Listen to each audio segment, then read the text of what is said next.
ನಮಸ್ಕಾರ ವೀಕ್ಷಕರೇ, ಅಮ್ಮನ ಕೈರುಚಿ ಚಾನಲ್ಗೆ ನಿಮಗೆಲ್ಲರಿಗೂ ಸ್ವಾಗತ. ನಾನು ಇವತ್ತಿನ ವಿಡಿಯೋದಲ್ಲಿ ನಿಮಗೆ ಫ್ರಾನ್ಸ್ ಫ್ರೈ ಮಾಡೋದು ಹೇಗೆ ಅಂತ ತೋರಿಸ್ಕೊಡ್ತಾ ಇದ್ದೀನಿ. ಇದನ್ನು ಮಾಡೋದು ಹೇಗೆ, ಇದಕ್ಕೆ ಯಾವ್ಯಾವ ಪದಾರ್ಥಗಳು ಬೇಕು ಅಂತ ನೋಡೋಣ ಬನ್ನಿ. ಇಲ್ಲಿ ಮೊದಲಿಗೆ ನಾನು ಅರ್ಧ kg ಆಗೋಷ್ಟು ಪ್ರಾನ್ಸ್ನ ತೊಗೊಂಡಿದ್ದೀನಿ. ಇದನ್ನೆಲ್ಲ ಇವಾಗ ನೀಟಾಗಿ ಕ್ಲೀನ್ ಮಾಡಿಕೊಂಡು ತೊಗೋಬೇಕು. ಇದು ನೋಡಿ, ಕರೆಕ್ಟಾಗಿ ಇವಾಗ ಕ್ಲೀನ್ ಆಗಿದೆ. ಇದು ಕ್ಲೀನ್ ಆದಮೇಲೆ ಇದರಲ್ಲಿರೋ ನೀರಿನ ಅಂಶ ಎಲ್ಲ ಸಂಪೂರ್ಣವಾಗಿ ತೆಗೆದುಬಿಟ್ಟು ಇದನ್ನು ಒಂದು ಬೌಲ್ಗೆ ಹಾಕ್ಕೊಂಡು ಈಗ ಇದಕ್ಕೆ 1 ಟೇಬಲ್ ಸ್ಪೂನ್ ಆಗುವಷ್ಟು ಅರಿಶಿಣದ ಪೌಡರ್ನ ಹಾಕೋತಾ ಇದ್ದೀನಿ. ಹಾಗೆ 1/4 ಟೇಬಲ್ ಸ್ಪೂನ್ ಆಗುವಷ್ಟು ಪೆಪ್ಪರ್ ಪೌಡರು, 1 ಟೇಬಲ್ ಸ್ಪೂನ್ ಆಗುವಷ್ಟು ರೆಡ್ ಚಿಲ್ಲಿ ಪೌಡರ್, ಮತ್ತು ರುಚಿಗೆ ತಕ್ಕಷ್ಟು ಉಪ್ಪು, ಹಾಗೆ 1/4 ಟೇಬಲ್ ಸ್ಪೂನ್ ಆಗುವಷ್ಟು ಗರಂ ಮಸಾಲ, 2-3 ಟೇಬಲ್ ಸ್ಪೂನ್ ಆಗುವಷ್ಟು ಎಣ್ಣೆ. ಇದನ್ನೆಲ್ಲ ಹಾಕಿದ್ಮೇಲೆ ನೀಟಾಗಿ ಇದನ್ನು ಮಿಕ್ಸ್ ಮಾಡ್ಕೋಬೇಕಾಗುತ್ತೆ. ಮಸಾಲೆ ಎಲ್ಲ ಕರೆಕ್ಟಾಗಿ ಅದಕ್ಕೆ ಮಿಕ್ಸ್ ಆಗಬೇಕು, ಆ ರೀತಿ ಮಿಕ್ಸ್ ಮಾಡ್ಕೊಳ್ಳಿ. ನೋಡಿ, ಇದೆಲ್ಲ ಮಿಕ್ಸ್ ಆಗಿದೆ. ಈಗ ಒಂದು 5 ನಿಮಿಷ ಇದನ್ನು ಸಪ್ರೇಟಾಗಿ ತೆಗೆದುಬಿಟ್ಬಿಡೋಣ. ಈಗ ಬಾಣಲೆಯಲ್ಲಿ 4-5 ಟೇಬಲ್ ಸ್ಪೂನ್ ಎಣ್ಣೆನ ಹಾಕ್ಕೊಂಡು ಎಣ್ಣೆ ಕಾದ ನಂತರ ಅದಕ್ಕೆ ಹಸಿಮೆಣಸಿನ್ಕಾಯಿ 3 ಹಸಿಮೆಣಸಿನ್ಕಾಯಿನ ತೊಗೊತಾ ಇದ್ದೀನಿ. ಹಾಗೆ ಸ್ವಲ್ಪ ಕರಿಬೇವಿನ ಸೊಪ್ಪು ಮತ್ತು 1 ಮೀಡಿಯಮ್ ಸೈಜ್ ಈರುಳ್ಳಿನ ಉದ್ದುದ್ದವಾಗಿ ಕಟ್ ಮಾಡ್ಕೊಂಡಿದ್ದೀನಿ. ತುಂಬ ಚಿಕ್ಕದಾಗಿ ಏನು ಕಟ್ ಮಾಡ್ಕೊಳ್ಳೋದು ಬೇಡ, ಈ ರೀತಿ ಉದ್ದವಾಗಿ ಕಟ್ ಮಾಡ್ಕೊಳ್ಳಿ. ಈಗ ಇದನ್ನೆಲ್ಲ ನೀಟಾಗಿ ಸ್ವಲ್ಪ ಫ್ರೈ ಮಾಡ್ಕೊಳ್ಳೋಣ. ಈರುಳ್ಳಿ ತುಂಬ ಏನು ಡೀಪ್ ಫ್ರೈ ಆಗಬೇಕಂತಿಲ್ಲ, ಸ್ವಲ್ಪ ಆದರೆ ಸಾಕು. ಈ ಒಂದು ಹದಕ್ಕೆ ನೀವು ಮಾಡಿಕೊಂಡ್ರೆ ಕರೆಕ್ಟಾಗಿ ಬರುತ್ತೆ. ನೋಡಿದ್ರಾ, ಇವಾಗ ಇದು ಕರೆಕ್ಟಾಗಿ ಈರುಳ್ಳಿ ಇಷ್ಟ ಆದರೆ ಸಾಕು. ಈಗ ಇದಕ್ಕೆ ಅರ್ಧ ಟೇಬಲ್ ಸ್ಪೂನ್ ಆಗೋಷ್ಟು ಶುಂಠಿ ಬೆಳ್ಳುಳ್ಳಿ ಪೇಸ್ಟನ್ನು ತೊಗೋತಾ ಇದ್ದೀನಿ. ಈ ಶುಂಠಿ ಬೆಳ್ಳುಳ್ಳಿಯಲ್ಲಿರುವಂತಹ ಹಸಿ ವಾಸನೆ ಎಲ್ಲ ಹೋಗೋವರೆಗೂ ನಾವು ಇದನ್ನು ಎಣ್ಣೆಯಲ್ಲಿ ಈ ರೀತಿ ಫ್ರೈ ಮಾಡ್ಕೋಬೇಕು. ನೋಡಿ, ಈಗ ಕರೆಕ್ಟಾಗಿ ಆಗಿದೆ ಇದು.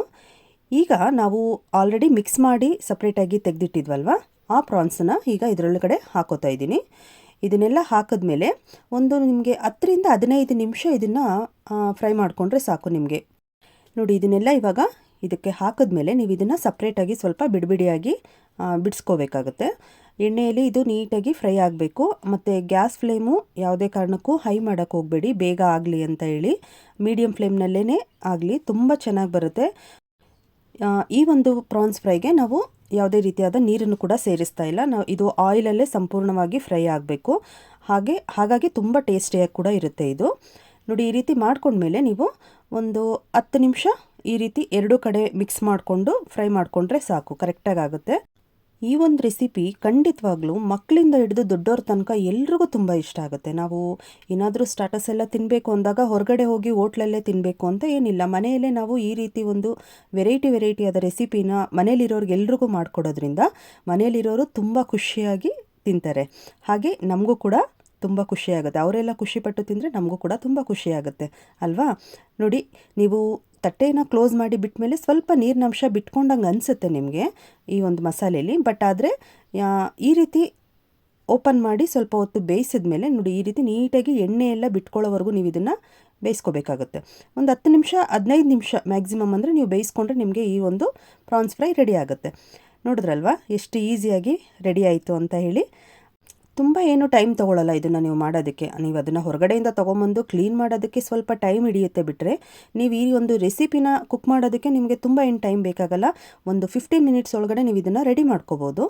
ನೋಡಿದ್ರಲ್ವಾ, ಈಗ ಪ್ರಾನ್ಸ್ ಫ್ರೈ ರೆಡಿ. ವೀಕ್ಷಕರೇ, ನನ್ನ ವಿಡಿಯೋ ನಿಮಗೆ ಇಷ್ಟ ಆಗಿದರೆ ಪ್ಲೀಸ್ ಲೈಕ್ ಮಾಡಿ, ಶೇರ್ ಮಾಡಿ, ಸಬ್ಸ್ಕ್ರೈಬ್ ಮಾಡಿ. ಹಾಗೆ ಬೆಲ್ ಐಕಾನ್ ಮೇಲೆ ಕ್ಲಿಕ್ ಮಾಡೋದನ್ನು ಮರಿಬೇಡಿ. ನಾನು ಮುಂದೆ ಹಾಕೋ ಎಲ್ಲ ಹೊಸ ವಿಡಿಯೋ ನೋಟಿಫಿಕೇಷನ್ಸ್ ಕೂಡ ನಿಮಗೆ ಬರುತ್ತೆ. ಸಬ್ಸ್ಕ್ರೈಬ್ ಮಾಡೋದನ್ನು ಮರಿಬೇಡಿ ಅಂತ ಕೇಳ್ಕೊತಾ ಇದ್ದೀನಿ. Thank you.